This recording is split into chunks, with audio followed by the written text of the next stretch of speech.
Okay, good morning out there. Let's see if this works again.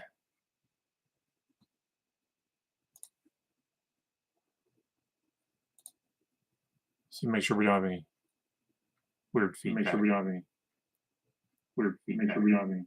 Okay. All right, we're good. All right.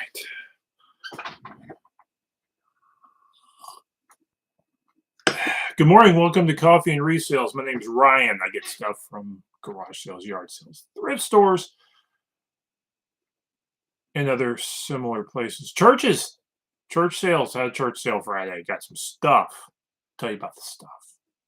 And a few other things, and try to make a few extra dollars online. Today, just a few sales over the week this weekend. And so I was actually a little less than I was hoping, but that's okay because that happens sometimes. A handful of fines and January numbers I'm going to discuss so you can compare and so you know whether or not you're doing better than a guy who does this 10 to 15 hours a week with limited access to sourcing. So, anyway, let's jump into it. Sales. Nothing I think extremely exciting. Most of this is standard bread and butter stuff. Where'd you go? There you is. So we'll start with practical solid state circuit design from this went for $10. This is like a 1970s book, I think. I got this with a big batch of other older circuits books and old test instrumentation guides, like oscillometers and that sort of oscilloscopes and that sort of stuff. I don't know if oscillometer is a thing. Anyway, this went with that. I think this is the last one to sell. I may have one or two other ones. And they all sold pretty decent, between 10 and I think there were some that went for a couple went for 30, 40 bucks. So old equipment instruction type stuff, testing equipment, that sort of thing, is worth grabbing. So we can do it, particularly legacy and outdated technology and how to fix it or deal with it. That stuff actually still moves a little bit. Instruction manuals for some old equipment do well too if you have a specific piece. That tends to do okay. A couple of sort of theology books, I guess. Here first was I think this is like this is the Biblical Illustrator, volume 22. Joseph excelled for James, First and Second Peter, and First John. Biblical Illustrator actually I think was a magazine at some point, something along those lines. Anyway, Bible commentaries, the more conservative, the more esoteric, sometimes the better. And these sell a lot faster than some of your mainline legacy denomination stuff that is more liberal in their outlook. It's the conservative stuff. Southern Baptist does okay, but there's a lot of Southern Baptist commentaries. So actually, the volume brings stuff down. Presbyterian books, Puritan works, older stuff that's out of print does pretty good. So, and this one went for 20 bucks. Next up, studies in Nietzsche and the Judeo-Christian tradition. $23 for this one. There is a group of German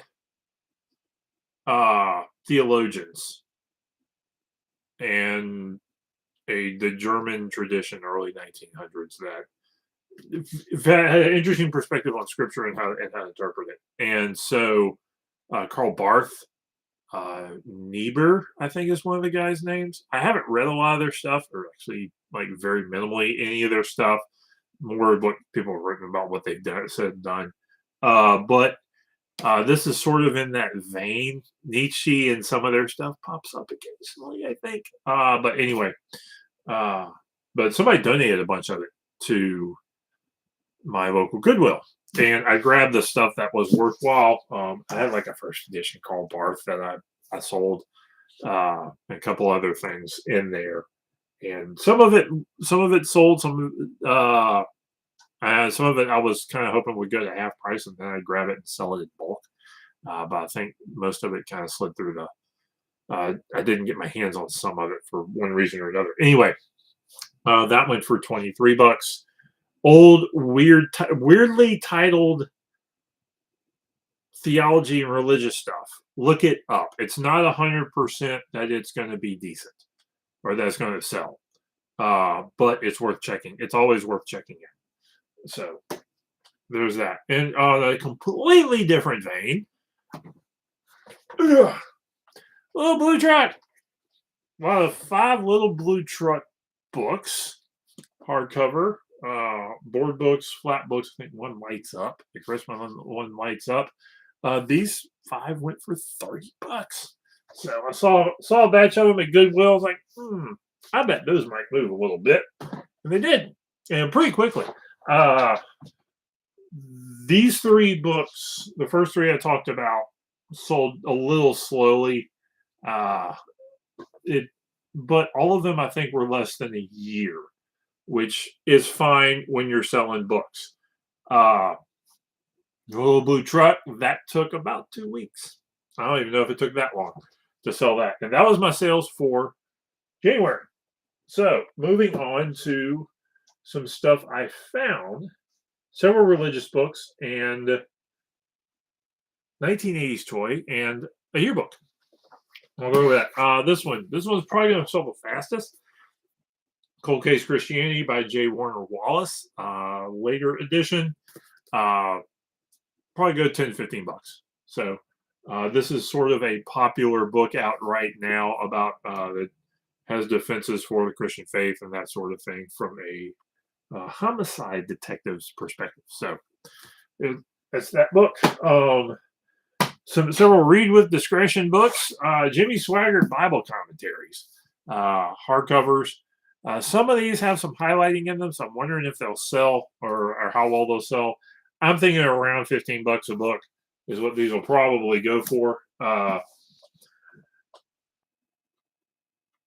For what it's worth, Swaggart's Pentecostalism changed after its fall.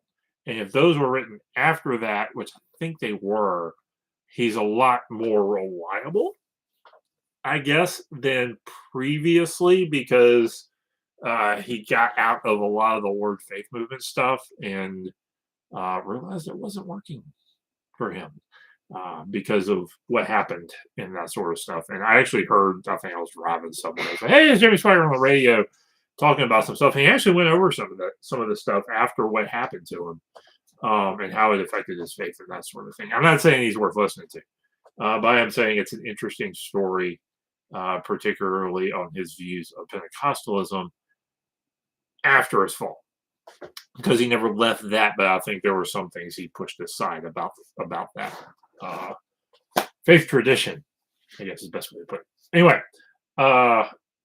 next up are 2 interesting finds.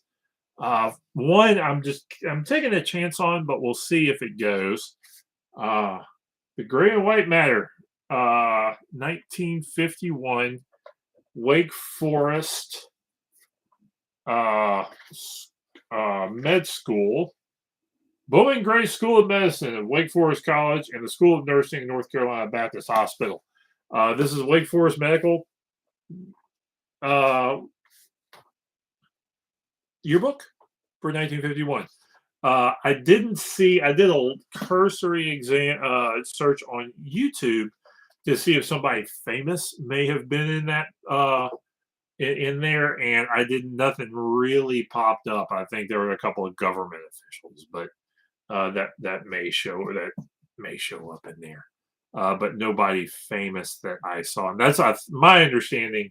Other than nostalgia, that's kind of what really sells yearbooks is if you can picture of a famous person in there, that's what really helps. Those are kind of the two things that help move them. So I suspect that that'll sit for a while, and probably $20-$30 range, and somebody probably be happy to pay that when they're ready to buy this. So and that's kind of been my experience. I want to say the only other yearbooks I haven't dove hard into yearbooks, and I may experiment with them a little bit. The only yearbooks that I've grabbed and sold are actually the Marine Corps ones. Those have done pretty decently. I've sold 2 or 3 of the each class out of the Marine Corps. Gets a yearbook printed, and I've sold a couple of those. So, and finally, straight out of the '80s, Bobble. This thing folds up into the pocket on its back. It's got a small stain on it that I want to see if I can't clean up a little bit. But this Joker sells for about $30.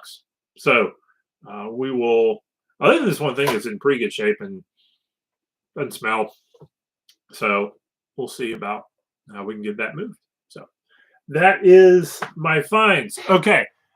January report after I get a sip of coffee.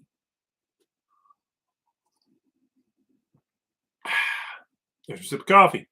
January was decent. I'll go over sort of my sales and numbers, and then what I actually put in my pocket out of that. So total sales. Now, taking a step back before we look at the numbers, I do free shipping on all my items. Most of my 90% of them. Maybe a little bit more than that. I typically do free shipping, so it kind of inflates the numbers a little bit, but then I'll tell you what in the result. And so that affects a little bit of this. But that being said, total sales, $1,663. Let's see, selling cost $692. So net sales of what I was $863 net of taxes and selling costs. So let's see. And out of that total, I sold 69 items. Nice. And so that comes out to, what's the average price on that? Gross. Let's see. 163. So $24.10 average items sold, which probably means I had some pretty good higher end sales. Mostly books and magazines, collectibles, cameras and photo. Yeah, I sold a camera. Books and actually 2 books. 46% of my sales were books.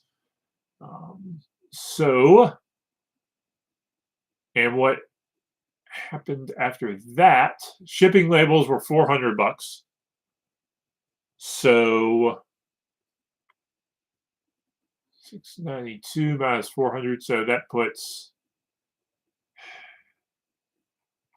692 come from. Oh no, that was selling costs. 692 selling costs, and most of that was okay. So all said and done, what I transferred into my pocket was $400. So it was 800. So I made $863. I transferred about $400 to my bank account. That probably meant I spent about the other 400, close 300 to 400 in new stuff. So that's my profit. $400, and that's about what I do. I put about $300 to $500 of profit in my pocket every month after all is said and done. I have about 230 to 250 items listed. I actually average about 250 items listing. I max out the free listings they give me. I don't have a store. I don't have the volume that warrants a store. I think you probably should have closer to about 500 uh, listings with sales that back it up, to have a for consistently for a store to make sense. I want to say the low level eBay store is mostly to kind of get you in, but you really don't get a whole lot more than what you already get free, other than a couple of perks. Uh, it like if you're going to get a store, go like the mid level or higher, and I just don't. It just wouldn't do me any good. So for what I do, that's I go for about 2 to 3 sales a day and 5-ish listings every day or so. The average is lower because I don't really list on weekends, and I probably miss about 1 day or 1 or 2 days a week listing, uh, which isn't great. Oh, average sale per item 2411. So that's my numbers. That's what I put in my pocket every month. Basically a low car payment. Uh, and I've got a few things that are probably going to ping over the next couple months. But sourcing, I source from Goodwill 3-ish days a week, sometimes 4 garage sales when I can hit them. And with it, we're starting to warm up a little bit. That'll probably be a little more often. And then flea market to sell off my excess, and that tends to be about $200 every 3 or 4 months, uh, give or take. But that helps me get rid of stuff too. So anyway, that's my numbers. If you have any questions, comments, concerns, or snide remarks, leave them down there. Like, comment, subscribe, or not. And if you dislike, do it. Hit that button twice. I think that's what works best. Anyway, have a good one. Let's get stuff done.